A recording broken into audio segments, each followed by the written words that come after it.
Now, Wanglengi photo puthoro. Mayambagi matau aduda yaikhombasu kiduna pantharuba tawdana magi phone adu lauthoraklaga Wanglengi photo adu puthoraktuna Stephen da pire. Sida layeda. Stephen phone du lauraga juge da yenghali. Photo sida uriba mi si khangbra. Juge wadi ngangde adubu khangde haibagi maongda mangaktu hai. Stephen juge da haifet yenglamlaga Tengu da amuk yenghali. Nang di khangdro sise. Tengu na. Ay di khang debu. Stephen na. Now, adu da lady ba lichay da piro. Yay komba ngasay dagi. Stephen na tawriba adu pakat kibana. Wakal taru drabani. Adubu. Wanglen gi photo puthok tu na. Matang asung yenghalakpa sida wakal amadi lakle. Mayamba na haibagi matung ina. Chaydu lauduna Stephen da pire. Stephen na Tengu da chaydu na nalaga. Nang seng na khangdre. Tengu na. Ay khangdaba seng bane. Pare. Asi haiduna Tengu gi maningda chay aduna ahumla kansili. Tengu du naba henman kibana tektok tu na khangi. Tengu gi matau adu ubada golai di humang kare. Matin kut yotu na khangli. Stephen golai da amuk onsilak tu na. Nang di khangdro photo da yauri ba nuba se. Wanglen gi photo du golai da amuk yenghali. Golai na tap na. Khange. Stephen na. Adu ni dana. Adu mai na chumna hairadi kari gi phudoi no.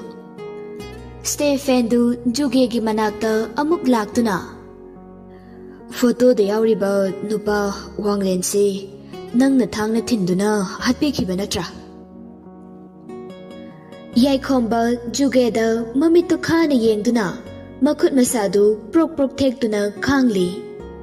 Juge na. Ay hate, ay khangde.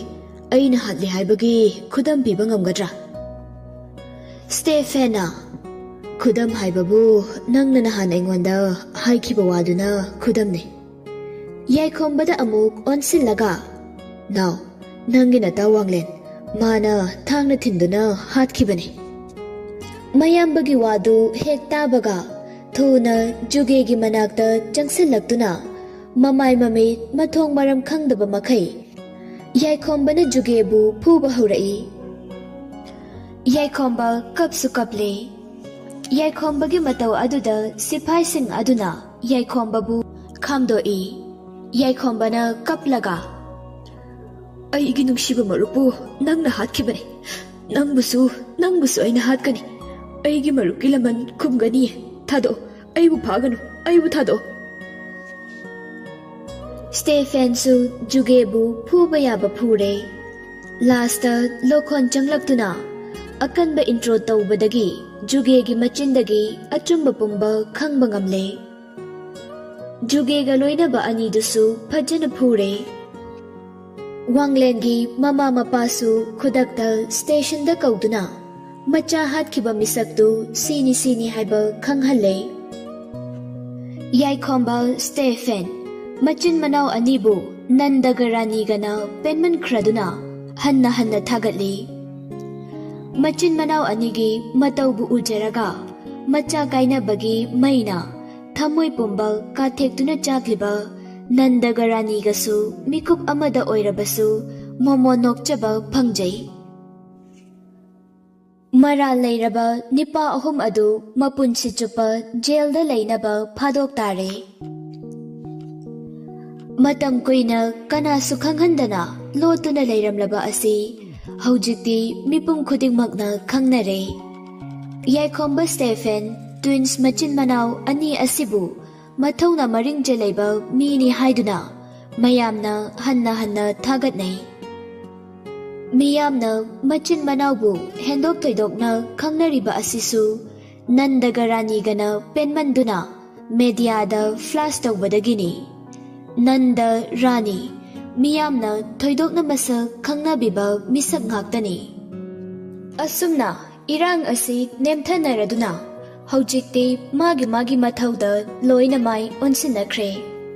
Stephen su graduate loishinbaga yaikhomba hoigi khungangi inkol aduda chekon ama hangdoktuna laita laira thabak sufam nompham leijadabasingi thabak bibiduna nongmagi phangpham thokpa khutsuman adu matik chana piduna mayamgi awaba kokhalli. Sidasu natana mapana leiringaida pairamba thabaksing adusu Stephen kupna yengsinduna yamna heisingna chalaiba hurakli. Yaikhombaga leisilembigasu college amatada punna kaminare.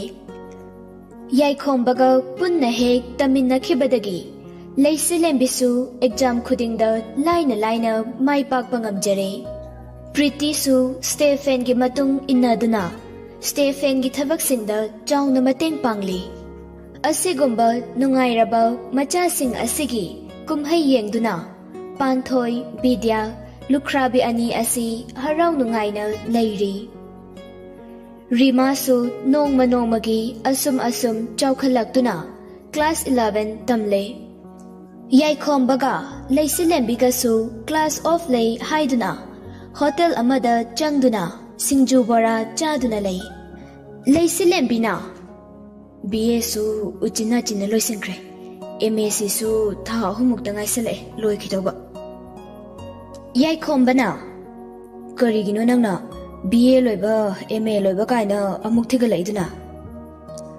Leisilembina noi nupagidi khangde nupigidi ne MA loisilakpa haise kakak lauba horabani khongbu thoamdaigi wakhal kharadi tanasi kaidorage. Yaikhomba noklaga khongbubu thoke doksino kaino mi nupi mayam ama BA loibadi lairadana PhD tawrisingsidi khongbudo blade ama pairaga soidom tarene. Leisilembina phagi natie hairise kamai tawse haino aidi yumdaga kuina leiba ngamoiko ekhoi lekai aribisingdo aina limali na noknauraga aingondo ina loina hanjilabra khangde aidi handaki exam sek loibaga noida cheladawne. Yaikhomba chadu asum thaklambadagi leisilembina chenba palakpa aduda chadu khangha hai. As cha kaloina hare masina chenba da sum haile ekhoi dadagi aina kamaina handoino. Adugi sumathakta aidi sensu amta thoktre ekhoi dadi haina thokre madam kharadi amta ngaikho akhoi dagi ka hanamta loisin khisana. Leisilembina akhoi da na noida na yum pandradi nangsu panda dari ne. Yaikhomba panda dari dana. Leisilembina kaina ka noida na khalido aisu loina khangi mai nupido masak thibani na ne yumda pusilakpado ikaidi oiramgani aduna madi mayum pani thajadre. Aduga nupidusune masakto khuthi amada thibani aribi oina leirasu kaisum kaide. Mina sune madi masak si thibani sitaba oiramni ne adum phajana hainabiradawne. Aduga aikhoina aribi oibasina ne mina magi asaba ma leiramgani aduna mayum pandrine thina ngangnabidoiba. Yaikhomba leisilembigi wa adu tabada mapi taba makai noi. Masak asiga phajabiga yam saisi yemune mingonda ne thina haijasana nachana suda muk churungjasanina. Leisilembina asengbane phagi na deko aina haise phagi yam ta thorkanuna. Yaikhomba class angase pungta sele lao khara chardi yare paisa do pithomo. Leisilembina Yaikhomba mamitu paina yenglaga yare wagam ta hajar ei paisa du mana piramlaga Leisilembidu classroom tamna thuna chatkre. Yaikhomba noklaga paisa khitang putokpagibu adu em sauba hongnabro hayengwai aikhoida leirakanda ne aina nang thakadaurini aduda sinatana icha phabo yauna thakbidoini. Yaikhomba su noktuna Leisilembigi matung inaduna classroom da changkre. Asomdasu Stephenga Pritigasu Tabaktu amada amukchat ware haiduna achikpa leikol amada punna lakminaduna pothaba oina phaminari. Pritina Ibani sibu kayam kuina laikise haino. Stephena kuina lairagumse ngahak potharaga adum halase. Pritina khallaga hairagliba aduga Stephena khumdorakliba paukhum aduga pura tayonaba aduda Pritidu nokninglura male.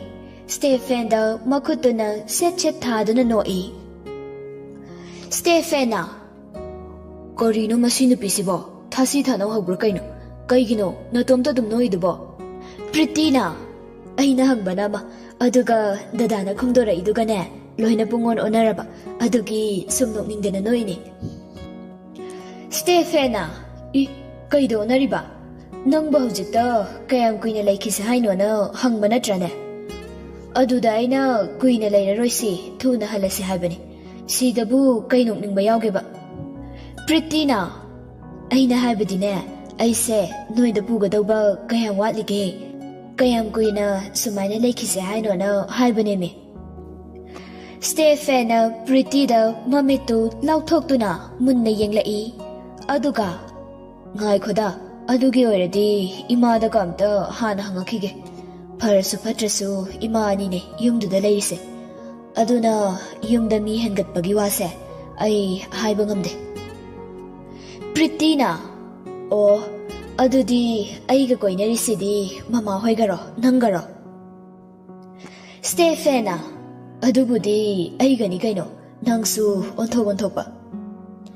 Pritina aine aribi oiraga sumaina kuina leibase ai ngamjara ngasi hayengsigi manungda ai chenba pame. Stephena bam amta ngai khome nangbo ai amta muna khalakhigeba. Pritina kaino khalakhige haisibo nanga iga sibu nungsinairo natraga nungsinadrira ngai khone nangi sibu aina taba atopa maka koiraba.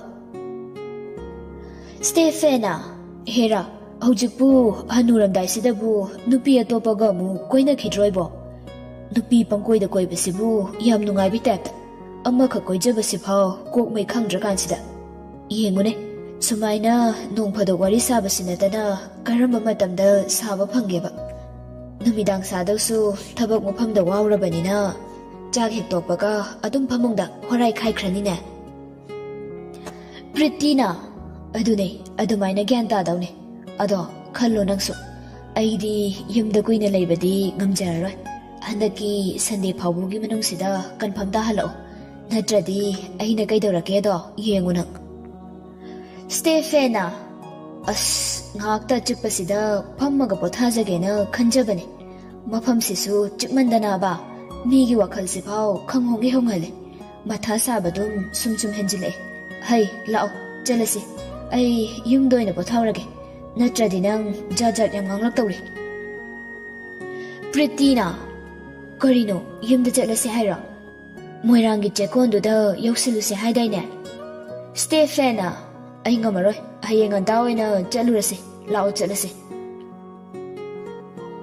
Pritisu hoi haiduna mafam adudagi thoglakle. Stephena Pritibu mayum phauba drop tawbiramlaga masu mayumda halakle. Stephena mayum yawbada numit tagadawre yaikhombasu college-dagi halaklamle. Sumang matonda paring sana thamliba gamla sing adu ising chaibiduna leirami masadu wakhal inung nungaitabadawna tawi.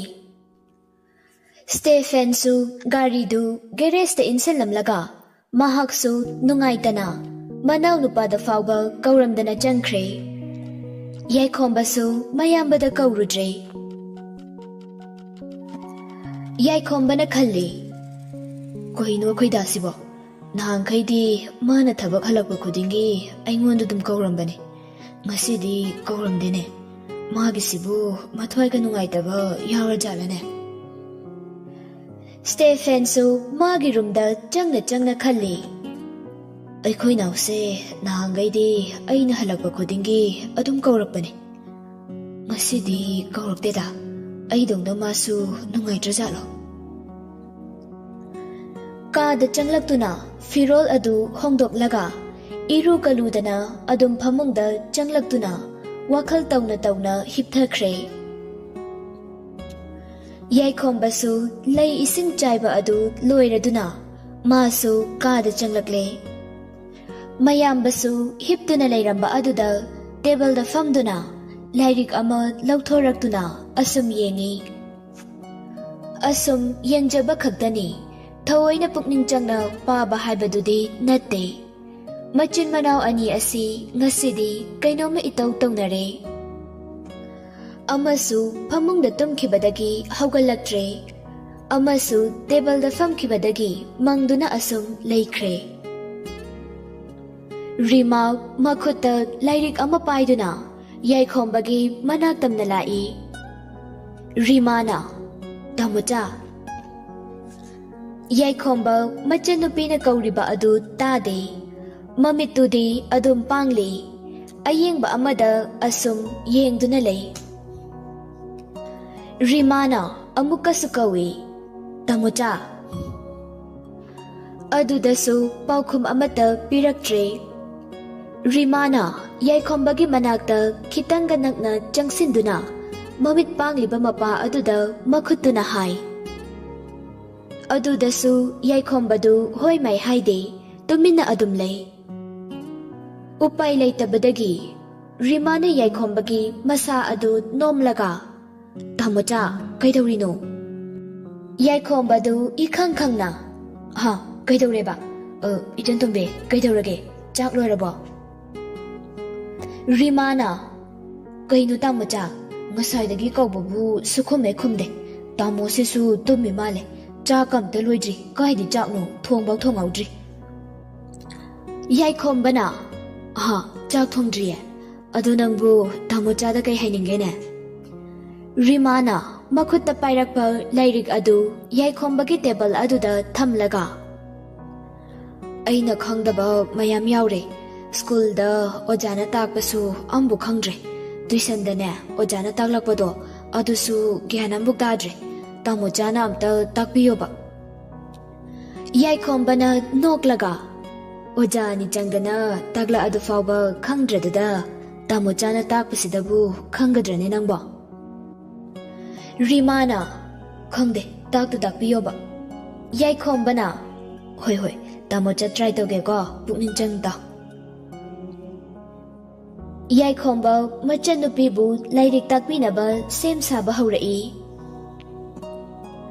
ꯑꯇꯩ ꯑꯇꯩꯒꯤ ꯃꯇꯥꯡꯗ ꯁ꯭ꯇꯦꯐꯦꯟꯒ ꯌꯥꯏꯈꯣꯝꯕꯒ ꯑꯅꯤ ꯑꯁꯤ ꯍꯥꯏꯐꯦꯠ ꯃꯥꯟꯅꯖꯔꯕꯁꯨ ꯂꯥꯏꯔꯤꯛꯀꯤ ꯃꯇꯥꯡ ꯑꯁꯤꯗꯗꯤ ꯑꯅꯤ ꯑꯁꯤ ꯄꯨꯔꯥ ꯇꯥꯏꯌꯣꯟꯅꯩ ꯁ꯭ꯇꯦꯐꯦꯟꯗꯤ ꯂꯥꯏꯔꯤꯛ ꯄꯥꯗꯣꯏ ꯁꯔꯨꯛꯄꯨꯗꯤ ꯈ꯭ꯋꯥꯏꯗꯒꯤ ꯋꯥꯕ ꯊꯕꯛ ꯑꯃ ꯁꯨꯔꯒ ꯂꯩꯖꯒꯦ ꯍꯥꯏꯕ ꯃꯤꯗꯥꯅꯤ ꯌꯥꯏꯈꯣꯝꯕ ꯉꯁꯥꯏ ꯃꯈꯩ ꯃꯊꯥ ꯁꯥꯅ ꯂꯩꯔꯝꯂꯕꯁꯨ ꯃꯆꯟꯅꯨꯄꯤ ꯂꯥꯏꯔꯤꯛ ꯇꯥꯛꯂꯛꯄꯗꯗꯤ ꯑꯇꯩ ꯑꯇꯣꯞꯄ ꯋꯥꯈꯜ ꯑꯃꯠꯇ ꯃꯀꯣꯛꯇ ꯆꯪꯗꯦ ꯂꯥꯏꯔꯤꯛꯇꯨ ꯈꯛꯇꯗ ꯃꯀꯣꯛ ꯑꯗꯨ ꯊꯥꯗꯗꯨꯅ ꯁꯨꯔꯨ ꯁꯨꯔꯨ ꯅꯩꯗꯨꯅ ꯃꯆꯟꯅꯨꯄꯤꯗꯨ ꯒ꯭ꯌꯥꯟ ꯇꯥꯗ꯭ꯔꯤ ꯐꯥꯎꯕ ꯍꯟꯖꯤꯟ ꯍꯟꯖꯤꯟ ꯇꯥꯛꯂꯤ ꯌꯥꯏꯈꯣꯝꯕꯅ ꯏꯆꯟ ꯇꯣꯝꯕꯤ ꯒ꯭ꯌꯥꯟ ꯇꯥꯔꯕꯣ ꯅꯪꯕꯣ ꯀꯃꯥꯏꯅ ꯇꯧꯔꯒꯦ ꯔꯤꯃꯥꯅ ꯍꯔꯥꯎꯅ ꯇꯥꯃꯣꯆꯥ ꯅꯪꯗꯤ ꯑꯣꯖꯥ ꯑꯣꯏꯕ ꯌꯥꯔꯅꯤꯌꯦ ꯑꯩꯅꯦ ꯍꯌꯦꯡꯗꯒꯤ ꯇꯨꯏꯁꯟ ꯀꯝꯇ ꯆꯠꯂꯔꯣꯏ ꯇꯥꯃꯣꯆꯥꯅ ꯑꯗꯨꯝ ꯇꯥꯛꯄꯤꯔꯣ ꯑꯩꯅꯦ ꯃꯣꯏꯅ ꯇꯥꯛꯄꯗꯣ ꯒ꯭ꯌꯥꯟ ꯃꯦꯟ ꯑꯝꯇ ꯇꯥꯗꯦꯕ ꯇꯥꯃꯣꯆꯥꯅ ꯇꯥꯛꯄꯁꯤꯗꯤ ꯑꯃꯨꯛ ꯍꯟꯅ ꯄꯥꯗ꯭ꯔꯁꯨ ꯌꯥꯔꯅꯤꯕ ꯁꯨꯡꯀꯥꯎ ꯀꯥꯎꯗꯣꯏ ꯃꯥꯟꯗ꯭ꯔꯦ ꯌꯥꯏꯈꯣꯝꯕꯅ ꯅꯣꯛꯂꯒ ꯌꯥꯗꯦ ꯇꯨꯏꯁꯟꯗꯤ ꯑꯗꯨꯝ ꯆꯠꯀꯗꯧꯅꯤ ꯇꯥꯃꯣꯆꯥꯁꯨ ꯂꯥꯏꯔꯤꯛ ꯇꯝꯃꯤꯕꯅꯤꯅꯅꯦ ꯅꯪꯉꯣꯟꯗ ꯂꯥꯏꯔꯤꯛ ꯇꯥꯛꯄꯤꯕꯒꯤ ꯃꯇꯝꯗꯣ ꯌꯥꯝꯅ ꯂꯩꯔꯣꯏꯕ ꯑꯩꯅ ꯂꯥꯏꯔꯤꯛ ꯀꯟꯅ ꯄꯥꯔꯒ ꯂꯩꯔꯤꯉꯩꯗ ꯅꯪꯕꯨ ꯑꯩꯒꯤ ꯏꯅꯥꯛꯇ ꯂꯥꯏꯔꯤꯛ ꯇꯥꯛꯄꯤꯌꯣꯅ ꯍꯪꯕ ꯂꯥꯛꯄ ꯉꯝꯒꯗ꯭ꯔꯥꯅꯦ ꯔꯤꯃꯥꯅ ꯑꯗꯨꯗꯤ ꯉꯝꯃꯣꯏꯌꯦ ꯇꯥꯃꯣꯆꯥꯅ ꯂꯥꯏꯔꯤꯛ ꯄꯥꯔꯤꯉꯩꯗ ꯌꯦꯠꯄꯗꯣ ꯑꯩ ꯄꯥꯝꯗꯦ ꯃꯃꯥꯅꯁꯨ ꯌꯥꯗꯦꯕ ꯌꯥꯏꯈꯣꯝꯕꯅ ꯑꯗꯨꯅꯦ ꯑꯗꯨꯅ ꯇꯨꯏꯁꯟꯗꯤ ꯑꯗꯨꯝ ꯆꯠꯂꯣꯕ ꯑꯗꯨꯒꯅꯦ ꯁꯟꯗꯦꯗꯣ ꯑꯗꯨꯗꯅ tamuchaga puna lairik paminarase yarba rimana yare machin manau anina wari sari ngaida Stephen gi phone du ring khinglai phone gi makhol adu tabada Stephen fuk hogalaktuna phone adu pairaga kadu dagi thuna thokre Stephen na thokriba adu Rima ga yaikhombaga yengduna leihawi Rimana aikhoi tamu sibu kaidawrjano ngasidi nahankhaiga iman manadi yaikhomba aisu khangdebo ngasaidagine thabak mafamdaga miga songnarabra kaino Rimana khangdre tawrise adudine tamocha nangsu lairik to phajana patho auro aisu loirabanina thokrage ko yaikhomba hoi tho asumna Rima su mabungi kadagi thokre mana hek thokibaga yaikhomba phone adusu phat launa laksili kanano haiduna yenglubada leisilembi oiramba aduda ngasai makai kaukthoklaraba mayam adu mathang amu ningsinglaktuna maithongdu maksili yaikhomba su phone adu makhutna paiduna kadudagi tholakle aduga mathakta kakhatli matam adu kharasu mamli tawrakle khara hangba mafam amada changsilaktuna makhada chapal du thaduna phammi aduga phone adu okle hello lembi leisi lembina kaino phone dubu sumpai paidri dubo kaida leiruge yaikhomba kaida bu leiruduino mathakta karakpane minute ama phabrane aina pairaktri dubo leisi lembina adu oirasu phone hek tawbagane sasut pairooba natradi ai nungaiteba yaikhomba hoi khanase ngambre ngake leisi lembina ado aina ngasai haibado nangbu kai khalige somdana imanabi singdine mapamda lakpada macha puraga laknare ko aduga moina so kaino mayam ama hairame yaikhomba as nangna marolama karigino nangna nayumasu ampani sibo panga dawleraba yumsibu nang hawroidawna giri hek taksileme leisi lembina paninge aikhodi am paninge hanura kanda yum palaga kaidongna duino ichana class 5 karakpada mapa sibagi tanjabado ai yengningdeba maru kai kokokai yaikhomba haima asibu wanina haidene nangba aduma hainune he masigi solongsideba adumakti hek tawraida khoisa leisi lembina aduda khangde aidi haisini ko athubida somda mina sune kaino mayam ama haine tabadane soi bulawe yaikhomba mina kari hainariba leisi lembina o aduburo leisabi ama lambida sum chatlamba jane aduda saktimanta tadunane thombada nupidudine kaisum tawdreye aduga saktimanta tadudine mamang changdo pungkai kaireye mayamduna ngaknadunane nupido kanano karino na thigaluraba yaikhomba adu thigalubada kana oiramage makhadaro leisi lembina thigalubadadine leisabi aribi kakak lawbi oiramiye yengo kayamuk yam liramani do tata phau kairidune aribi se mina phajana amta ngangnabide ayam taliko yaikhomba leisi lembigi wari aduda nokning mandana machindu khumlaga noi ahuna noklurabadi nupiduna nungaitana tamjarakliba paw aduda karemnaba oina khankrani khandunani asomdasu Stephen Pretida bem nangbu matam kharadadi ngayu kaidawrage somda aikhoi nausune MA last semester gi exam kuisilaktre abemsu 11 gi exam thadawga tharak yandana leirabane masida aikhoi ni na mul hongadi amasu bera karni haibane me Pretina karinu nang khalidubo luhong se haibane tiye chen se haibane ꯑꯩꯒꯤ ꯆꯍꯤꯁꯦ ꯈꯪꯂꯤꯕ ꯅꯠꯇ꯭ꯔꯣꯅ? ꯇꯁꯦꯡꯕꯗꯤ ꯁ꯭ꯇꯦꯐꯦꯟꯗꯒꯤ ꯄ꯭ꯔꯤꯇꯤꯅ ꯆꯍꯤ 5ꯃꯨꯛꯇꯤ ꯍꯟꯕꯅꯤ. ꯑꯗꯨꯕꯨ ꯅꯨꯡꯁꯤꯅꯕꯗ ꯆꯍꯤ ꯂꯩꯇꯦ. ꯅꯨꯡꯕꯨ ꯅꯨꯡꯁꯤꯅꯔꯕꯗꯤ ꯌꯥꯔꯦ ꯈꯟꯗꯨꯅ ꯑꯗꯨꯛ ꯅꯨꯡꯁꯤꯅꯕꯅꯤ. ꯁ꯭ꯇꯦꯐꯦꯟ ꯃꯈꯣꯜꯗꯤ ꯊꯣꯛꯇꯅ ꯌꯥꯇꯣꯟꯗꯨ ꯍꯥꯏꯐꯦꯠ ꯎꯍꯟꯗꯨꯅ ꯇꯨꯃꯤꯟꯅ ꯅꯣꯛꯏ. ꯍꯣꯏꯅꯦ ꯑꯗꯨꯕꯨꯗꯤ ꯑꯩꯁꯨ ꯈꯪꯉꯦꯕ. ꯑꯗꯨꯕꯨ ꯍꯥꯏꯕ ꯆꯦꯟꯕꯨ ꯆꯦꯜꯂꯨꯔꯗꯤ ꯊꯨꯅ ꯂꯨꯍꯣꯡꯁꯤꯃꯗꯤ ꯁꯣꯏꯗꯅ ꯍꯥꯏꯔꯛꯇꯣꯏꯅꯤ. ꯈꯪꯗ꯭ꯔꯦꯗ ꯇꯧꯔꯤꯁꯦ. ꯃꯊꯥ ꯑꯗꯨꯝ ꯄꯪꯁꯥꯗ ꯁꯥꯕ ꯑꯣꯏꯅ ꯇꯧꯔꯗꯅ. ꯄ꯭ꯔꯤꯇꯤꯅ ꯈꯪꯂꯗꯤꯅꯦ ꯋꯥ ꯌꯥꯝ ꯉꯥꯡꯅꯔꯣꯏꯁꯤ. ꯆꯦꯜꯂꯦꯗꯤ ꯆꯦꯜꯂꯦ. ꯃꯁꯤꯗ ꯃꯊꯥ ꯀꯔꯤꯁꯨ ꯁꯥꯅꯤꯡꯉꯥꯏ ꯂꯩꯇꯦꯀꯣ. ꯁ꯭ꯇꯦꯐꯦꯟ ꯄ꯭ꯔꯤꯇꯤꯅ ꯍꯥꯏꯔꯤꯕꯒ ꯑꯗꯨ ꯇꯥꯗꯕꯤ ꯐꯔꯛ ꯏꯇꯥ ꯇꯥꯁꯤꯜꯂꯤ. ꯁꯨꯝ ꯌꯦꯡꯅꯧꯔꯗꯤ ꯑꯩꯅ ꯅꯉꯣꯟꯗ ꯆꯤꯆꯦꯕꯨ ꯀꯧꯕ ꯌꯥꯕꯅꯦ. ꯑꯗꯨ ꯑꯩꯁꯨ ꯃꯔꯛ ꯑꯃꯗꯤ ꯐꯅ ꯀꯨꯏꯅ ꯆꯤꯆꯦ ꯆꯤꯆꯦꯅ ꯀꯧꯖꯔꯝꯕꯅꯤ. ꯅꯪꯅ ꯌꯥꯃꯟꯗꯕꯗꯒꯤ ꯇꯣꯛꯈꯤꯕꯅꯤꯍꯦ.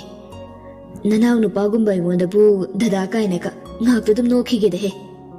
ꯃꯆꯤꯟꯗꯨ ꯈꯨꯝꯂꯒ ꯑꯃꯨꯛꯁꯨ ꯊꯤꯛ ꯊꯤꯛ ꯅꯣꯛꯏ.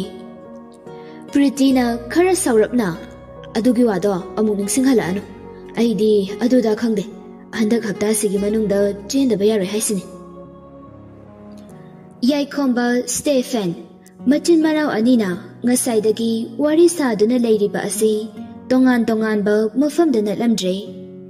ꯌꯨꯝꯒꯤ ꯃꯊꯛ ꯇꯦꯔꯦꯁꯇ ꯉꯥꯛꯇ ꯑꯣꯏꯗꯨꯅ ꯂꯩꯔꯝꯂꯦ.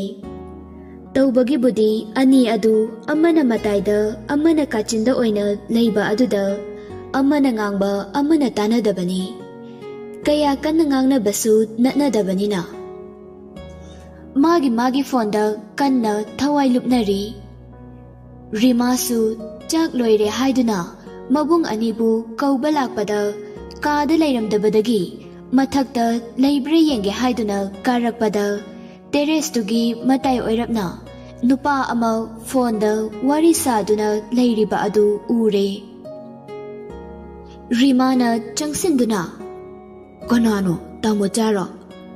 ꯁ꯭ꯇꯦꯐꯦꯟ ꯃꯆꯟꯅꯨꯄꯤꯅ ꯑꯗꯨꯝꯅ ꯈꯪꯍꯥꯏ ꯍꯥꯏꯔꯛꯄ ꯑꯗꯨꯗ ꯈꯪꯗꯨꯅ ꯍꯩ ꯀꯅꯥꯅꯣ? ꯔꯤꯃꯥꯅ ꯑꯩꯅꯦ ꯆꯥꯛ ꯂꯣꯏꯔꯦ ꯆꯥꯎꯔꯁꯦꯅ ꯀꯧꯕ ꯂꯥꯛꯏꯅꯦ. ꯄ꯭ꯔꯤꯇꯤꯅ ꯀꯩꯗꯧꯔꯒꯦ ꯗꯗꯥ? ꯁ꯭ꯇꯦꯐꯦꯟꯅ ꯀꯩꯁꯨꯝ ꯇꯧꯗꯦꯗ. ꯃꯆꯟꯅꯨꯄꯤꯗ ꯑꯃꯨꯛ ꯑꯣꯟꯁꯤꯜꯂꯒ ꯑꯕꯦꯝ ꯇꯥꯃꯣ ꯂꯥꯛꯑꯒꯦ ꯆꯪꯉꯝꯃꯣ. ꯇꯥꯃꯣ ꯆꯥꯗꯤ ꯆꯥꯍꯧꯔꯕꯣ? ꯔꯤꯃꯥꯅ ꯇꯥꯃꯣ ꯆꯥꯁꯨ ꯂꯩꯍꯧꯗꯦ. ꯀꯗꯥꯏ ꯇꯥꯅ ꯆꯠꯈ꯭ꯔꯕꯅꯣ ꯈꯪꯗꯦ. ꯑꯁ ꯅꯣꯏ ꯑꯅꯤꯁꯤꯗꯤꯕ ꯑꯩꯗꯤ ꯀꯣꯛꯀ ꯉꯥꯎꯖꯩꯍꯦ. ꯑꯗꯨ ꯇꯥꯃꯣ ꯁꯠ ꯂꯥꯛꯑꯣꯀꯣ ꯑꯩ ꯀꯨꯝꯃꯝꯃꯒꯦ. ꯔꯤꯃꯥꯗꯨ ꯃꯈꯥꯗ ꯀꯨꯝꯈ꯭ꯔꯦ. ꯁ꯭ꯇꯦꯐꯦꯟꯅ ꯕꯦꯝ ꯑꯩ ꯊꯝꯃꯒꯦ ꯆꯥꯛ ꯈꯤꯇ ꯆꯥꯔꯨꯈꯤꯒꯦ. ꯄ꯭ꯔꯤꯇꯤꯅ ꯍꯣꯏ ꯑꯗꯣ ꯑꯩꯅ ꯍꯥꯏꯕꯗꯣ ꯁꯣꯏꯕ ꯌꯥꯗꯦꯀꯣ. ꯁ꯭ꯇꯦꯐꯦꯟꯅ ꯑꯁ ꯅꯪꯅ ꯃꯔꯣꯜ ꯑꯃ. ꯍꯣꯏ ꯑꯩ ꯃꯥꯗ ꯑꯝꯇ ꯍꯥꯏꯈꯤꯒꯦ ꯊꯝꯃꯦ. ꯄ꯭ꯔꯤꯇꯤꯅ ꯋꯥ ꯍꯥꯏꯕ ꯅꯪꯗ꯭ꯔꯤꯉꯩ ꯁ꯭ꯇꯦꯐꯦꯟꯅ ꯐꯣꯟꯗꯨ ꯐꯠ ꯀꯛꯊꯠꯂꯤ. ꯑꯗꯨꯒ ꯌꯥꯝꯅ ꯃꯊꯥ ꯁꯥꯅ ꯃꯈꯨꯠꯅ ꯃꯀꯣꯛ ꯑꯗꯨ ꯍꯣꯠꯂꯒ ꯃꯈꯥꯗ ꯀꯨꯝꯊꯔꯒꯦ ꯍꯥꯏꯗꯨꯅ ꯇꯞꯅ ꯑꯁꯨꯝ ꯂꯥꯛꯄꯗ ꯇꯦꯔꯦꯁꯇꯨꯒꯤ ꯀꯥꯆꯤꯟ ꯑꯣꯏꯔꯞꯅ ꯃꯤ ꯑꯃ ꯃꯨꯔꯨꯝ ꯃꯨꯔꯨꯝ ꯁꯣꯟꯗꯨꯅ ꯂꯩꯔꯤꯕ ꯑꯗꯨ ꯁ꯭ꯇꯦꯐꯦꯟꯅ ꯎꯔꯦ. ꯀꯅꯥꯅꯣ ꯁꯤꯕꯣ? ꯑꯩꯈꯣꯏ ꯅꯥꯎ ꯑꯣꯏꯗꯣꯏꯔꯣ? ꯑꯗꯣ ꯃꯥꯗꯤ ꯀꯥꯆꯤꯟꯁꯤꯗ ꯀꯩꯗꯧꯔꯤꯕ? ꯂꯥꯏꯒ ꯑꯣꯛꯅꯔꯖꯥꯠꯂꯣ ꯁꯤꯕꯣ? ꯁ꯭ꯇꯦꯐꯦꯟꯗꯨ ꯇꯞꯅ ꯑꯁꯨꯝ ꯆꯪꯁꯤꯜꯂꯛꯏ. ꯌꯥꯏꯈꯣꯝꯕꯅ ꯂꯩꯁꯤꯂꯦꯝꯕꯤꯗ ꯏꯕꯦꯝꯃ ꯑꯣꯂꯦꯝꯕꯤ ꯅꯪꯕꯨ ꯆꯍꯤ 2-3ꯗ ꯉꯥꯏꯕꯗ ꯁꯤꯔꯗ꯭ꯔꯥ ꯍꯥꯏꯕꯅꯦ. ꯀꯩꯒꯤꯅꯣ ꯍꯥꯏꯕꯅꯦ ꯅꯪꯅ ꯅꯌꯨꯝ ꯑꯗꯨꯛ ꯌꯥꯝ ꯄꯥꯅꯤꯡꯉꯤꯗꯣ? ꯂꯩꯁꯤꯂꯦꯝꯕꯤꯅ ꯑꯩꯅ ꯉꯁꯥꯏꯗꯒꯤ ꯅꯪꯉꯣꯟꯗ ꯈꯌꯥꯠꯀ ꯀꯣꯡꯒꯣꯜ ꯀꯥꯈꯩ ꯍꯥꯏꯔꯤꯕ ꯂꯤꯔꯤꯕ ꯃꯌꯥꯝꯁꯤꯗꯤ ꯁꯥꯃꯨ ꯃꯇꯨꯡ ꯄꯦꯅꯥ ꯈꯣꯡꯕꯒ ꯆꯞ ꯃꯥꯟꯅꯔꯕꯀꯣ. ꯑꯩꯗꯤꯅꯦ ꯑꯩꯅ ꯊꯥ ꯑꯃ ꯃꯇꯝ ꯊꯥꯔꯤꯗꯣ ꯑꯗꯨꯗ ꯌꯥꯅꯔꯁꯤ. ꯀꯩꯒꯨꯝꯕ ꯌꯥꯗ꯭ꯔꯕ ꯍꯌꯦꯡ ꯀꯣꯂꯦꯖ ꯍꯜꯂꯛꯄꯗ ꯑꯗꯨꯝꯅ ꯇꯨꯡ ꯏꯟꯅꯔꯦ ꯈꯪꯉꯨ. ꯌꯥꯏꯈꯣꯝꯕꯒ ꯂꯩꯁꯤꯂꯦꯝꯕꯤꯒꯅ ꯁꯥꯔꯤꯕ ꯋꯥꯔꯤ ꯑꯗꯨ ꯁ꯭ꯇꯦꯐꯦꯟꯁꯨ ꯇꯥꯔꯦ. ꯃꯥꯒꯤꯁꯤꯁꯨ ꯌꯥꯝ ꯅꯨꯡꯉꯥꯏꯔꯤꯖꯥꯠꯅꯤꯅꯦ. ꯏꯆꯤꯜ ꯏꯅꯥꯎ ꯑꯅꯤꯒꯤ ꯂꯥꯏꯕꯛꯁꯤꯗꯤꯌꯦꯕꯀꯣ. ꯌꯥꯏꯈꯣꯝꯕꯅ ꯑꯁ ꯅꯪꯁꯤꯗꯤ ꯌꯥꯝ ꯇꯜꯂꯦ ꯑꯣꯏꯕ. ꯌꯥꯔꯦ ꯐꯣꯟ ꯊꯝꯃꯣ. ꯑꯩ ꯍꯌꯦꯡ ꯈꯜꯂꯒ ꯍꯥꯏꯔꯛꯑꯒꯦ. ꯅꯪꯅꯦ ꯑꯩꯅ ꯁꯨꯝ ꯁꯥꯎꯔꯛꯇꯣꯏꯅꯤ ꯌꯦꯡꯉꯨ. ꯂꯩꯁꯤꯂꯦꯝꯕꯤꯅ ꯌꯥꯔꯦ ꯏꯕꯨꯡꯉꯣ ꯁꯥꯎꯕꯤꯔꯅꯨ. Hayeng thengnarasi ko, chak tum chawro, aisu chawrage. Yaikhomba hoi mai haidabida phone du fat kakthatli. Kari nupi no khangdeme, nupa da asuk yam chopasibo. Ai natradi nupa amta leijadabai type da. Asumna murum solaga mamai du laithorakpada mayamba leptuna leiramba aduda. Hoima khangine da. Stefana, hai lao, chak tum chawrasi. Aujik nupi atopaka koibe yaba matam natri. Nangi condition do iyamba su khangi. Chap mane. Warasu wana khara khangba taredana. Ichiri naugi laibakta asum tho'o haina tamlambagini. Yaikhomba dadasu ichina taksilabo. Stefana, hai leina se yam luribani. Kokase bang saiko. Nangsu aiga manarabanina nangna ngang haidu tho'e. Horeni mada haifet hagduraudana. Aisu mateng do khara dum pangsinbirakeba. Yaikhomba hoi hagdurake. Lao changase. Yaikhomba mana hana hagdoke haibaduda Stefan du harauduna matha sabakatu khara phabugum tawi. Amadusu magi wari adu toklaga mayambagi oina hagdoklage aduga kari paukhum phangge haiduna khalli. Kari gumba mamana yarabadi magisu haihaurage khallibani. Anidu chap manana kitchen da chak chaba changlakle. Vidya hoisu punna famduna leirami. Panthoina macha anina changlakpa adu ubada. Noi anibu kadaida leiruge. Nachanupi sina ngasaidagi thibada leite harisibu noibo. Stefana, mathakta sum hangchiklangubani dema. Rimana, soidre, phone da hangchiklangini. Stefana, tut angang nang kay khangdana no. Bidyana, yare lao, chak si chana batawro lao. Hayeng khaydine, chak charam daida kaunahan kanuko. Yaikhomba hoi maton. Machin manaw anidu magi thiduna thamliba chagluktuda phamthaduna chaba haure. Adubu nupa aniduna chariba chak adu mahaw leinadi chaba nate. Magi khangna jariba nupi sing aduna makhoida handak hairakliba sing aduna matha pangsada sahan bahaibadu oirabani. Stefana Yaikhomba yenglaga wadu hagdoklo haibagi maongda michi thak khatli. Nupa anidugi mataw adu panthoi su ure adubu karisu hoi mai haide. Yaikhomba su kari wahai hairaga hagdok sike khanduna pukhamda insang haiduna totliba chak tu phauba chaba kauduna makhutuna hotuna adum leire. Rimana Tamucha kaidaurage chak tu chadradubo. Yaikhomba kasum tawdeda. Chak tu chakhom chawna phuk hupchili. Khang hupchinba aduda chak tu hare. Bidyana Karinu nahi atomba nangbo isingu thakchilune tapna chaba yadro chak tu bo. Panthoina Achauba noina chinanaw nibu ngasi sibu kaidawba yauragene. Ngasai chak hek chaba hawbadagini. Karino ma itaw tawduna leiridubu kari tawrage na chinanaw bo. Stefan manaw nupada yenglai. Yaikhomba tapna ima wari amakha haijagadaba sibu aibu. Panthoina hayuni kari wano. Yaikhomba Stefan yenglaga haikrageda. Stefana aidi khangde nangi wabu hayu kaino adubu aingonda mu hangidubu masi angangsidi ba. Stefan gi wakhaldadi magi wa haidabida Yaikhomba gi du oina hairakadaboi khanduna leiribani. Yaikhomba mama anida yenglaga Ima maton aikoi dase itai mana jelase nene giri tak leiriye adugi kamain tawsi hairino ye. Stefan du Yaikhomba magi oina hairakpa aduda ꯆꯥꯛ ꯈꯨꯞꯀꯦ ꯍꯥꯏꯗꯨꯅ ꯇꯧꯔꯝꯕ ꯆꯥꯛꯈꯣꯝ ꯑꯗꯨ ꯃꯈꯨꯠꯇꯒꯤ ꯄꯨꯈꯝꯗ ꯇꯥꯈꯤꯕ ꯈꯪꯍꯧꯗꯦ꯫ ꯃꯅꯥꯎꯅꯨꯄꯥ ꯌꯥꯏꯈꯣꯝꯕꯗ ꯃꯨꯟꯅ ꯌꯦꯡꯗꯨꯅ ꯂꯩ꯫ ꯆꯥꯛ ꯆꯥꯃꯤꯟꯅꯔꯤꯕ ꯃꯌꯥꯝ ꯑꯗꯨꯅꯁꯨ ꯁ꯭ꯇꯦꯐꯦꯟꯗ ꯂꯣꯏꯅ ꯌꯦꯡꯂꯛꯏ꯫ ꯁ꯭ꯇꯦꯐꯦꯟꯗꯨ ꯃꯌꯥꯝꯗꯨꯒꯤ ꯃꯤꯠꯌꯦꯡ ꯑꯗꯨꯗ ꯏꯀꯥꯏꯔꯗꯨꯅ ꯅꯣꯟꯊꯗꯨꯅ ꯂꯩ꯫ ꯕꯤꯗ꯭ꯌꯥꯅ ꯑꯆꯧꯕ꯫ ꯁ꯭ꯇꯦꯐꯦꯟ ꯃꯃꯥꯅ ꯀꯧꯔꯛꯄ ꯑꯗꯨ ꯈꯨꯝꯐꯝ ꯈꯪꯗ꯭ꯔꯗꯨꯅ ꯌꯥꯏꯈꯣꯝꯕꯗ ꯑꯣꯟꯁꯤꯜꯂꯒ ꯑꯩ ꯈꯛꯇ ꯅꯠꯇꯦ, ꯑꯩꯈꯣꯏ ꯅꯥꯎꯁꯨꯅꯦ꯫ ꯃꯥꯒꯤ ꯅꯨꯄꯤꯗꯨꯅ ꯊꯥ ꯑꯃꯒꯤ ꯃꯇꯝꯒ ꯊꯥꯔꯛꯄꯅꯦ, ꯌꯥꯗ꯭ꯔꯗꯤ ꯍꯌꯦꯡꯃꯛ ꯂꯥꯛꯀꯅꯤꯁꯨ ꯍꯥꯏꯔꯛꯄꯅꯦ꯫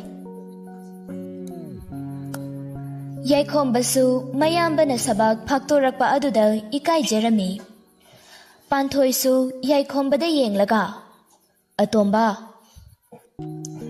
ꯔꯤꯃꯥꯅ ꯅꯣꯛꯂꯒ ꯅꯨꯡꯉꯥꯏꯔꯤꯌꯦ ꯑꯩꯈꯣꯏꯒꯤ ꯇ꯭ꯋꯤꯟꯁ ꯑꯅꯤꯒꯤ ꯋꯥꯔꯤꯁꯦ꯫ ꯇꯥꯃꯣꯆꯥ, ꯏꯅꯝꯃ ꯐꯥꯎꯕꯗꯤ ꯇ꯭ꯋꯤꯟꯁ ꯄꯨꯁꯤꯜꯂꯛꯀꯅꯨꯀꯣ꯫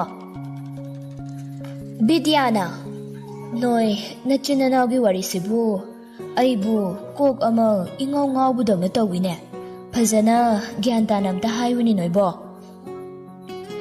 ꯔꯤꯃꯥꯅ ꯅꯣꯛꯂꯒ ꯑꯩꯈꯣꯏꯒꯤ ꯍꯤꯔꯣ ꯑꯅꯤꯒꯤ ꯋꯥꯔꯤꯁꯦ ꯑꯩ ꯂꯣꯏꯅ ꯚꯥꯞ ꯇꯥꯔꯤꯁꯦ, ꯑꯩ ꯍꯥꯏꯕꯤꯒꯦ ꯃꯃꯥ꯫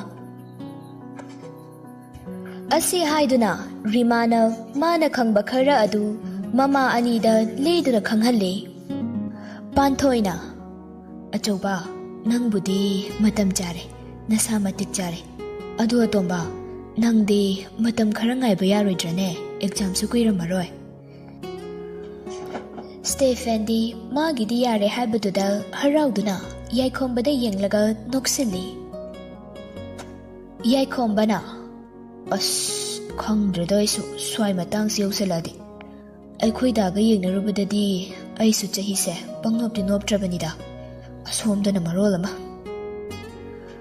ꯄꯥꯟꯊꯣꯏꯅ ꯑꯩ ꯍꯥꯏꯅꯒꯦꯁꯦ ꯏꯕꯦꯝꯃꯗꯣ, ꯅꯪꯗꯤ ꯃꯇꯝ ꯈꯔ ꯉꯥꯏꯈꯣꯀꯣ꯫ ꯑꯗꯨꯒ ꯑꯆꯧꯕ, ꯅꯪꯁꯨ ꯌꯥꯔꯦ ꯍꯥꯏꯗꯨꯅ ꯆꯦꯟ ꯆꯣꯡꯕꯗꯤ ꯌꯥꯔꯣꯏꯀꯣ꯫ ꯅꯨꯃꯤꯠ ꯑꯐꯕ ꯑꯃ ꯌꯦꯡꯂꯒ ꯅꯃꯥꯒ ꯑꯩꯈꯣꯏꯕꯥꯅꯤ ꯆꯠꯂꯨꯔꯒ ꯍꯥꯏꯅꯔꯨꯗꯧꯕꯅꯤ꯫ ꯕꯤꯗ꯭ꯌꯥꯗ ꯑꯃꯨꯛ ꯑꯣꯟꯁꯤꯟꯗꯨꯅ ꯑꯗꯨꯃꯥꯏꯅ ꯇꯧꯔꯁꯤꯀꯣ ꯏꯅꯥꯎ꯫ ꯕꯤꯗ꯭ꯌꯥꯅ ꯍꯣꯏ ꯏꯆꯦ, ꯑꯩꯒꯤꯗꯤ ꯏꯆꯦꯅ ꯁꯤꯅ ꯐꯅꯤ ꯍꯥꯏꯕꯗꯣ ꯑꯩꯒꯤꯗꯤ ꯑꯗꯨꯝ ꯌꯥꯖꯔꯦ꯫ ꯔꯤꯃꯥꯅ ꯑꯗꯨꯗꯤ ꯑꯩꯁꯨ ꯂꯥꯛꯀꯅꯤ꯫ ꯄꯥꯟꯊꯣꯏꯅ ꯂꯥꯛꯑꯣ, ꯏꯆꯥ ꯄꯨꯗꯅ ꯆꯠꯄ ꯌꯥꯄꯣꯠꯇꯦꯗ꯫ ꯁ꯭ꯇꯦꯐꯦꯟꯅ ꯋꯥꯈꯜꯁꯦ ꯈꯪꯌꯥꯡ ꯍꯦꯛ ꯌꯥꯡꯉꯤꯗ, ꯏꯟꯁꯥꯡꯁꯤꯅ ꯃꯔꯣꯜ ꯑꯃ ꯍꯥꯎꯕꯅꯦ꯫ ꯏꯃꯥ, ꯆꯥꯛꯇꯣ ꯈꯔꯒ ꯍꯥꯞꯊꯕꯤꯔꯛꯈꯣ, ꯉꯁꯤꯗꯤ ꯐꯖꯅ ꯐꯨꯖꯤꯜꯂꯒꯦꯍꯦ, ꯅꯠꯇ꯭ꯔꯅꯦꯅ? ꯌꯥꯏꯈꯣꯝꯕꯅ ꯅꯠꯅꯤ ꯅꯪ, ꯁꯣꯝꯗꯅ ꯑꯩꯅ ꯃꯊꯥ ꯁꯥꯔꯤꯁꯤꯗꯤ ꯈꯪꯕꯤꯔꯨꯅꯨ, ꯅꯪꯒꯤ ꯌꯥꯔꯦꯅ ꯍꯔꯥꯎꯔꯒ ꯂꯩꯔꯣ ꯅꯪ꯫ ꯄꯥꯟꯊꯣꯏꯅ ꯁ꯭ꯇꯦꯐꯦꯟꯒꯤ ꯆꯥꯛꯇꯨ ꯍꯥꯞꯅ ꯌꯥꯏꯈꯣꯝꯕꯗ ꯌꯦꯡꯂꯒ ꯍꯦ, ꯅꯪꯗꯤ ꯃꯇꯝ ꯌꯥꯝ ꯋꯥꯠꯂꯤꯀꯣ꯫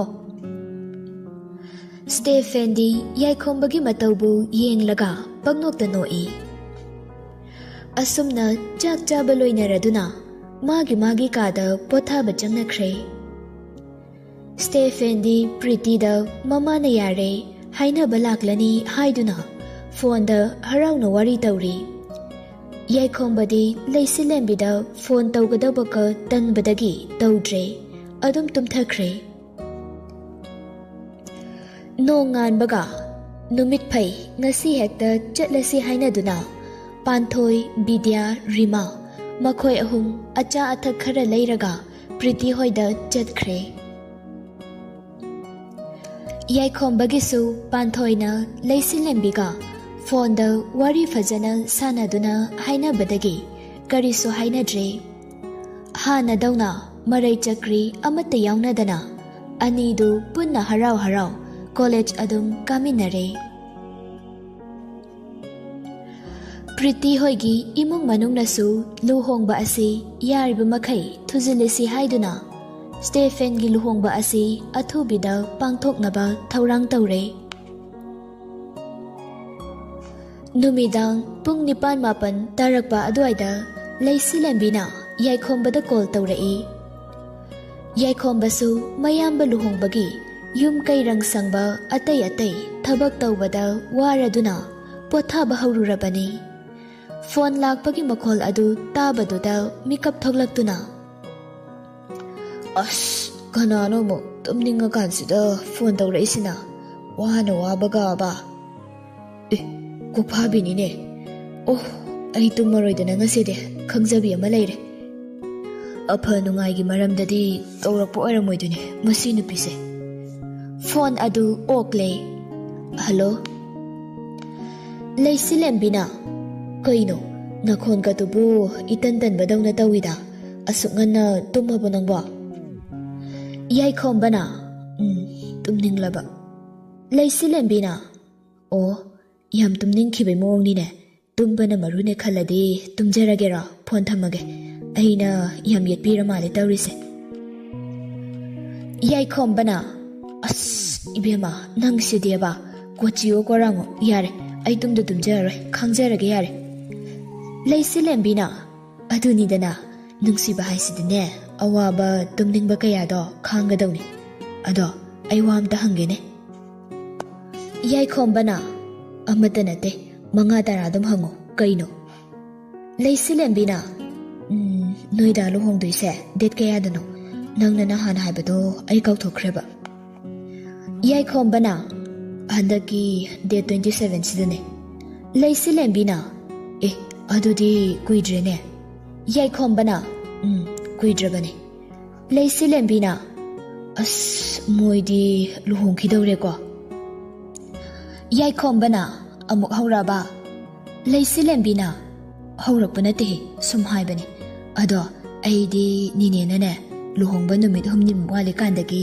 lao haire ado ai lao hairo la kanu hairo yai khombana karam kanda haire baduna aingondadi imana haisu haidena leisilembina ngasai ne nebidiagi phone dagi tawraga hairakpane yai khombana as nangna muglaga karanta do mayamdo namai nami ithai thakai adugumbagi hairadi nangse lakti la aningdabani adubu imana hairamabani lakisu la odu leisilembina noklaga is aibu karanam tabai taptaka sidine mi loina tawni noina chinnarawna nasak chap mana baini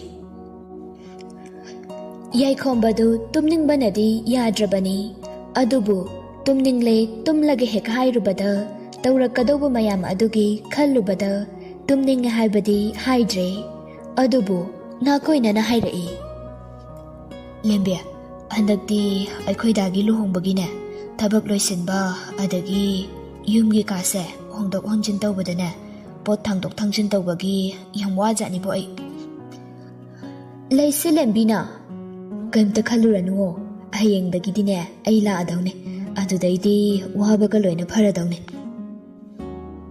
yai khomba phone du mute thamjili aduga as kari nupino sibo waramlani adudi pothajaro kaina ka hairak toy male adugadi as ai yam kapningida amu mute to on tawraga hoi nang laga khara phabre yengba haiduni ado ngasidi fajana wai he leisilembina aima da kayam warage adudi waba phanaba isai sapiyura natraga nungsiba wari myam libiyura yai khomba kapningbana loire makoktu monda upsilaga makhongdu phidring kawraga khangi leisilembina makha tarai isai oina sa haira wari oina liyo hairaba se hairo yai khombana tapna akhoi dala he ngarang su chope ngasidi ai chopningre thamage ko ai thame phone du phatlawna kakthali aduga sor ama sangna hondoi leisilembidu yai khombana phone du phatlawna kakhiba aduda kharadi nungai jade amuk hallaga tauge tawi adubu tawdre message ama oina thajeli o aina thammo haidrikanaga phat launa kakpineba warim saningdraba natro phai nang aingonda paw kamta phaurakpa yaro aisune amta phauroy goodbye yai khombasu message to pare masu nungai badi nate adubu tumningbana henmankhibana hayeng oina phajana hairaga themlage khanduna message ki reply ka handre adum tumthakre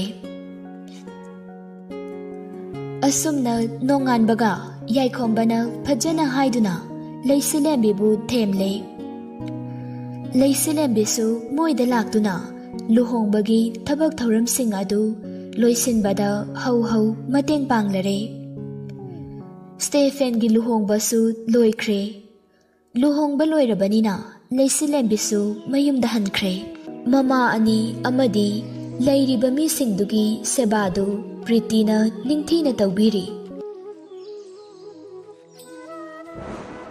Priti lakpadagi imungduda leiramba nupi ahumdu thabak khara makhaidi komjare adubu imungi thabak pumba matomtada suhanbra haibadudi natte amagi mateng amana angamba pangnaduna nungsi chanana leiminai Rimasu 12 kadawrabanina khara kanna honna halasi haiduna makhoi school gi boarding no oina thamkhre Yekhombasu ngasina magi MA gi exam aroibani ayuk anganbada tho I haiduna Pritina manaw nupana chaba nangnabani haiduna chak hana thongnaba hotnari Stephen su thabak chatnaba irujaba loiraduna kitchen da Priti gi manakta changlai Stephena nangi chaktubu loidribane angangse amuk nangoi ko nang Pritina chakpudi loiraklabane mabu irujakraba Stephena irujabadi ngasaina loikrabane magi kada lairik yenghoribane Pritina hoi aisu insangse hiksorokpaga loirabane adudada sinjugi mayal oinaba kompreka thambogasi amukta soibirakera Stephen noklaga aikoidi hairakte hairinine sigumba thabaksidi tawbirage sida leirabani kadai thangduga mayalduga piro somda Stephen thang sori macha aduna thambau singdu pana soiri asum soirakpada soikhiduna makhut khudombida thangduna khara sokre Stephena sokre ni tawise Priti insang thonglambadagi Stephen adumna sokle hairakpa aduda pakhatuna Stephen gi manakta changsinlaktuna I ngakta ngairi tawrise kamaina tawbirino hanna tuna yengaga tawbiyu yadro asi haiduna Stephen gi makhut asokpa adu Pritina mayada chiksili yaikhombasu matai mada chak loirabra hangge haiduna changlakpada Stephen gi makhutu Pritina umsinduna leiramba aduda hek uthoklure Yaikhombana so romantic dating in kitchen asi hairamlaga noktuna thokhige tawi Stephen Priti gi mayadagi makhut adu thuna satoklaga makhutu tungda pullaga hai ngai khone nangbo nangna marola ma ba phabane khut sokpasida natai mani yingbirambadine so romantic kaina Priti di ikaiduna magi hanagi insang thongbam aduda changduna thongduna leikhre Yaikhombana hoida kitchen duda changaga khut sohanbiri dubo itema nanao kaimta uja hawdeko chakpu loibirabo Priti mamaidu leithoraktabida au loire thibiraage Yaikhombana da nangsu jamina hawrasi laudana ikaibaga sadana ichini naw khak leibisida aisune sigumbase thokloi hainingai leipote aduna aidi kami kaibide lao jaminarase aibusu college da khara thinbiramo dadana thabak chatpaduda Stephen du wa makhatana asum khumduna leirabadi pharak tanarani khanduna manaw nupana haiba adu inle chaktu machin manaw punna jaminakre Stephena ado ima hoisu punna jamina horadi phagadawni tawrise Pritina mama nima kaithel jatkibane Halaktabasida moy ngairadi angangsi thengadrana tawraba. Horen halaga aiga punna chaminarage. Stephena, hoi phare adudi. Adumaina punna chaminaro. Now, karino, chaktubu mayam chasiliduna. Exam hall da mok tumningangnaba. Kitang da chawne nangba. Pritina, karino, angangna chak khara chajabasidadi yengsinbirunundana. Moida su chaningladine kok hek mayam cha. Yai khombana noklaga Stephen da michi khachili. Adune daima, itaima lakdrangaidadi chakse puk thandana adum pijarine aikhoidana. Aduga hojikti itaima lakbadagine aina chak puk khara thana chabasida galaktana tawrine.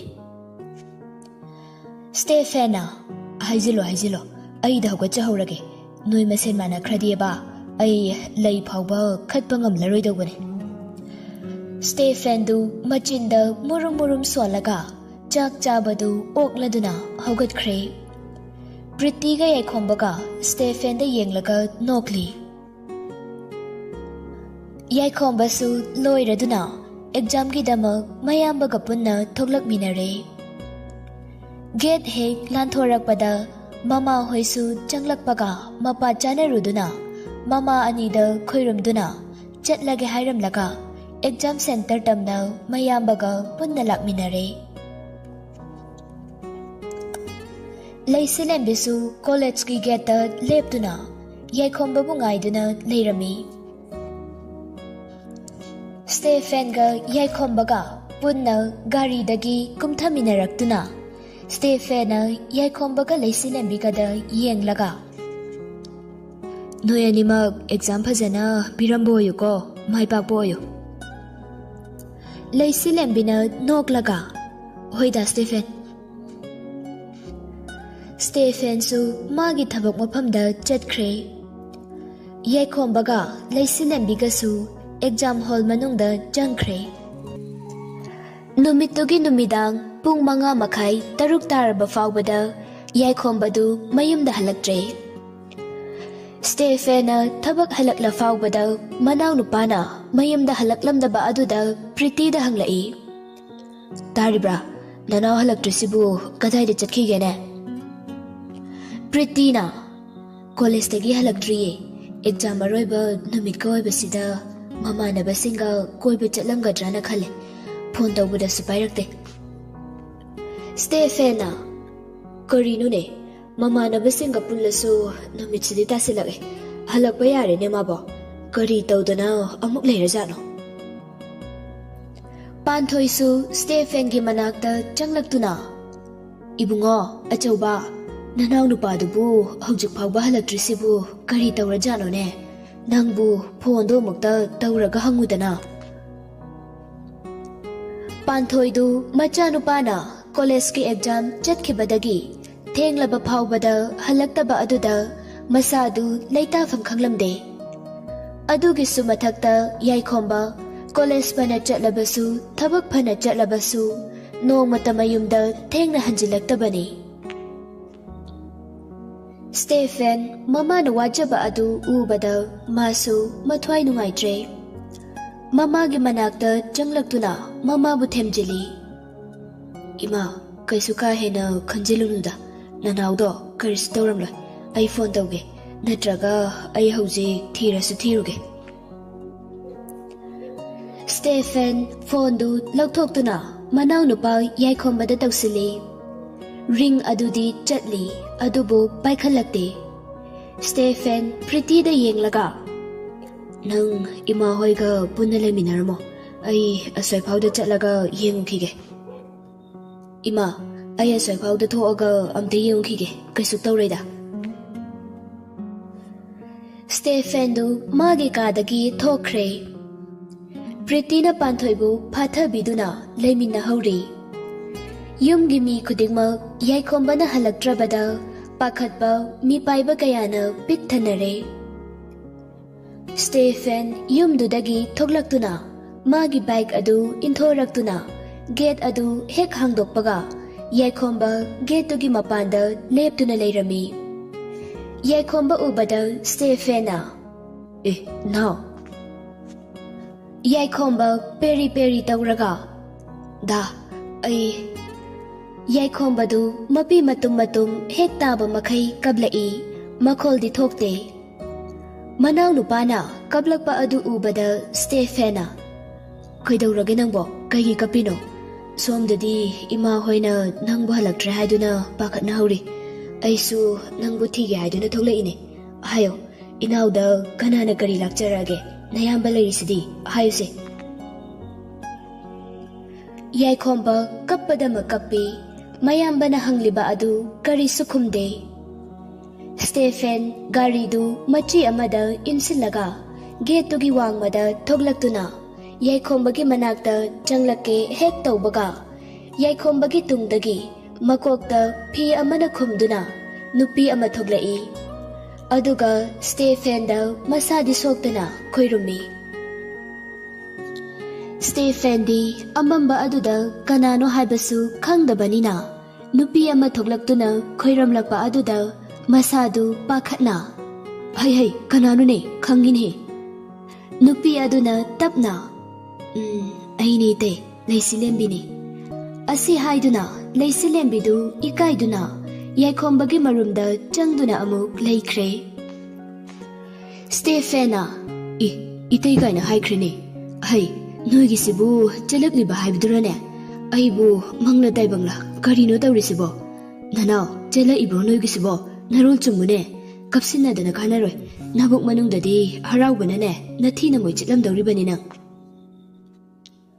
Yaikhomba mapidu makhutna taithokna aina chelakpa natene mana ne aina di matam khara ngai khisena kanna haijabani ngasaidagi mana ngasidi exam aroiba numinena passport achapu charusena pusilaga sumwari tawraga ne numita haline adudagi yumda hanba ngamaroina hairaine amu leisilembina machinda tapna soli asibu wanina hairse yengune angang macha dawna aikhoidi khangde chele di chele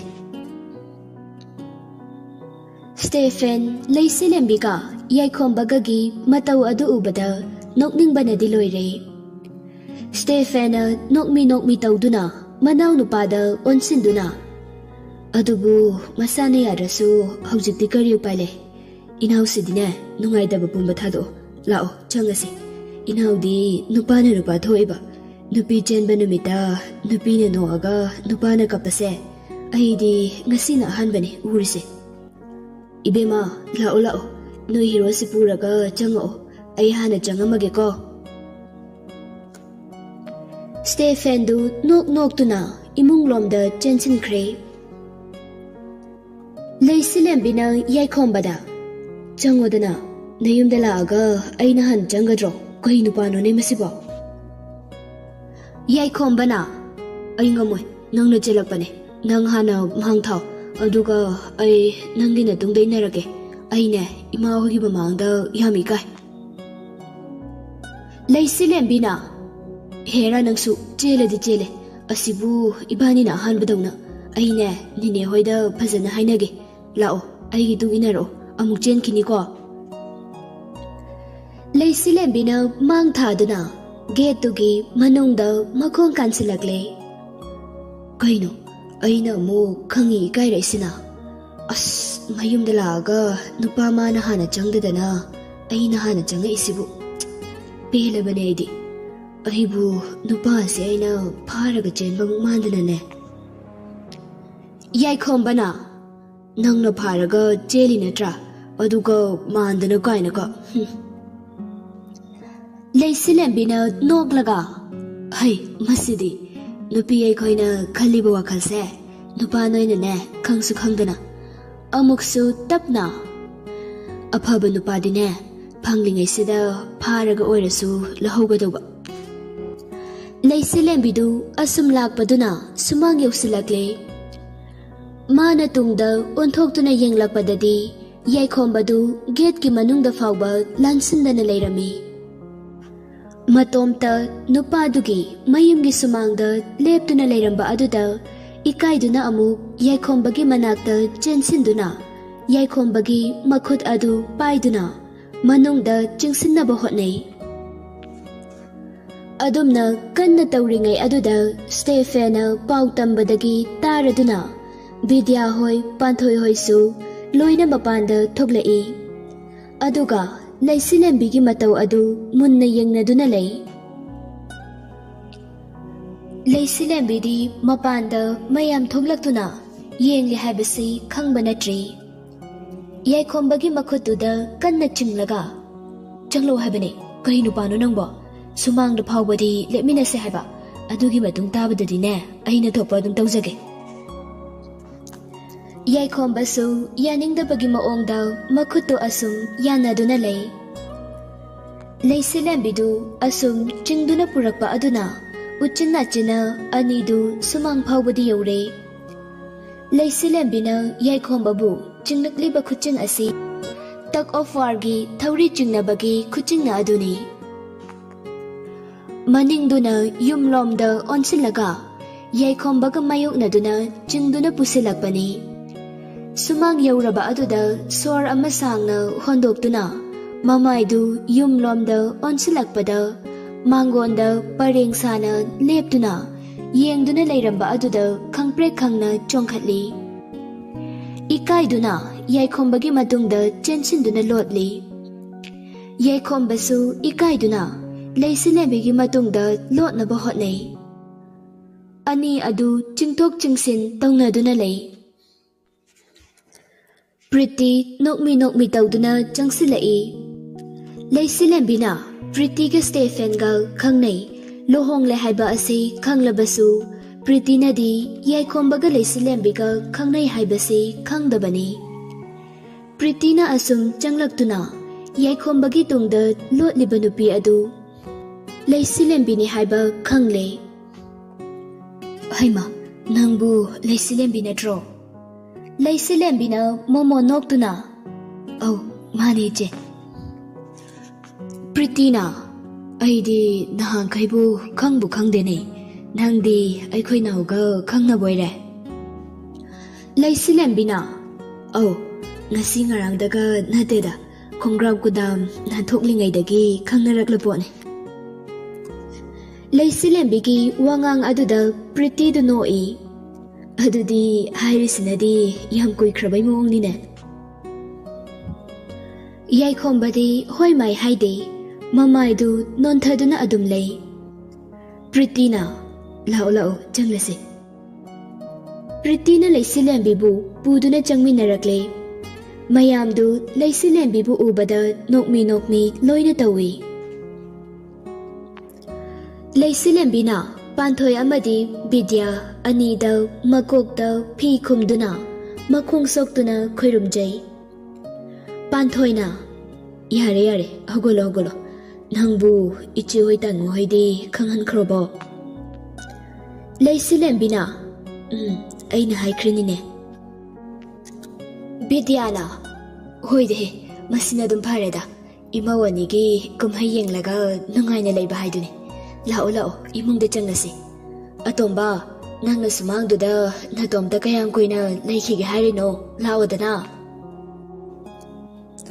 ꯃꯌꯥꯝꯗꯨ ꯌꯥꯏꯈꯣꯝꯕꯗ ꯑꯣꯟꯁꯤꯟꯗꯨꯅ ꯅꯣꯛꯁꯤꯜꯂꯤ꯫ ꯄꯥꯟꯊꯣꯏꯅ "ꯆꯪꯉꯣ ꯆꯪꯉꯣ, ꯏꯃꯨꯡꯗ ꯄꯨꯂꯞ ꯂꯩꯃꯤꯟꯅꯔꯝꯃꯣ. ꯑꯩꯅꯦ ꯃꯁꯤꯒꯤ ꯑꯉꯥꯡꯁꯦ ꯑꯝꯇ ꯀꯧꯁꯤꯜꯂꯛꯈꯤꯒꯦ, ꯅꯠꯇ꯭ꯔꯗꯤ ꯏꯀꯥꯏꯔꯅꯤ." ꯃꯌꯥꯝꯗꯨ ꯏꯃꯨꯡꯗ ꯄꯨꯂꯞ ꯆꯪꯅꯈ꯭ꯔꯦ꯫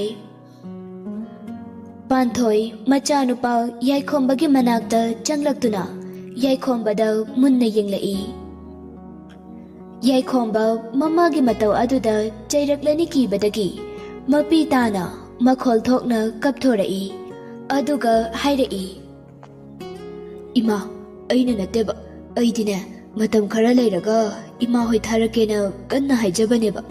ꯑꯗꯨꯕꯨ ꯃꯁꯤꯒꯤ ꯅꯨꯄꯤꯁꯤꯅ ꯌꯥꯝꯃꯟꯗꯕꯗꯒꯤꯅꯦ ꯅꯝꯗꯅ ꯃꯥꯅ ꯄꯨꯔꯒ ꯂꯥꯛꯏꯅꯦ." ꯄꯥꯟꯊꯣꯏꯅ ꯅꯣꯛꯂꯒ "ꯑꯗꯨꯒꯤꯕꯨ ꯀꯞꯄ ꯍꯧꯅꯕ꯭ꯔꯣ? ꯐꯔꯦꯁꯦ, ꯍꯧꯈ꯭ꯔꯕꯗꯤ ꯍꯧꯈ꯭ꯔꯦ. ꯂꯥꯛꯑꯣ ꯂꯥꯛꯑꯣ, ꯏꯃꯨꯡꯗ ꯆꯪꯉꯁꯤ." ꯁ꯭ꯇꯦꯐꯦꯟꯅ ꯊꯣꯛꯂꯛꯇꯨꯅ "ꯏꯃꯥ, ꯑꯩ ꯉꯥ ꯑꯆꯧꯕ ꯑꯃꯇ ꯂꯩꯔꯨꯈꯤꯒꯦ." "ꯍꯤꯔꯣ ꯁꯥꯕ, ꯉꯥ ꯂꯩꯔꯨꯁꯤ ꯂꯥꯎꯗꯅ." ꯌꯥꯏꯈꯣꯝꯕꯅ ꯇꯞꯅ "ꯉꯥꯁꯨ ꯂꯩꯁꯤꯂꯦꯝꯕꯤꯅ ꯂꯩꯔꯛꯑꯕꯅꯦ, ꯒꯦꯠꯇ ꯂꯩꯍꯧꯕꯅꯦ." ꯁ꯭ꯇꯦꯐꯦꯟꯅ Imai, masi nupi macha side pura ready da ni le la mi side. Kai da la huino amta dum yeng lukhigene. Yai khom bana. Gate na kan do da khaw amuba mana yom hobane. Stephen nok laga. Phana dum nungai ri handakti aikoi mungse. Aikoi naugi heroine lakpasidagi khunungai amada nungai dauribra kainum dauri. Panthoina nok laga. Mangaw yamna thirakraba nanau nupini da. Uredana dauriba mayam do. Insang phawba leiraga pura iduni. Chalo chalo nga do lawsiluro. Atomba lao imungda changasi. Stephen su nga lawsinba chatkre. Yaikhomba su mamaga punna changminarakle. Mayagi ka achauba aduda mayamdu phamduna wari tawduna leirami. Yaikhomba ubada laisilembi noklamba adu nokpa khangleb lepki aduga tuminna lei.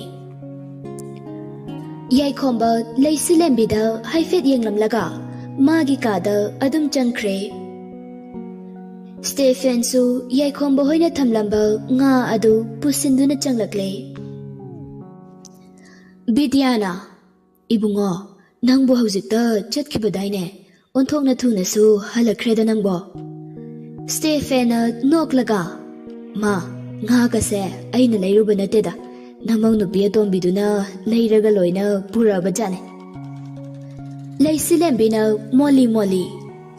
Horena mo leithok leisin tawbada matamdo pangtheng theng khranina aina adum leiraga purabanida.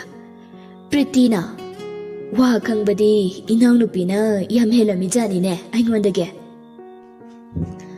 Mayamdu amuksu wa noi. Asumna laisilembidu yaikhomba chenduna hanadagi ahan masensu yanaduna leibanina ikoi koidana anidusu luhong thokpire. Asumna panthoi amadi bidya macha mamaugi kumhai nungaini yengduna leiri. Numidang chak toklaba matungda yaikhombaga Stephenga phaminaduna wari sanari.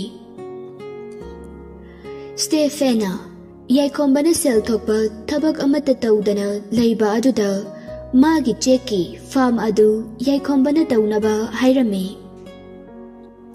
Now aina hojik senariba aikhoigi cheki farm do nangoina pairagero. Yaikhomba ai talidada ai study makha chathakige aina thabak tu paisiluradi amasu soi aingonda bera makarakaniba. Stephena hoi phare dudi nangna study makha dawthagi ge harabanina tawra phare dudi potha jaruro thengkrani. Yaikhomba magi kada changlakle.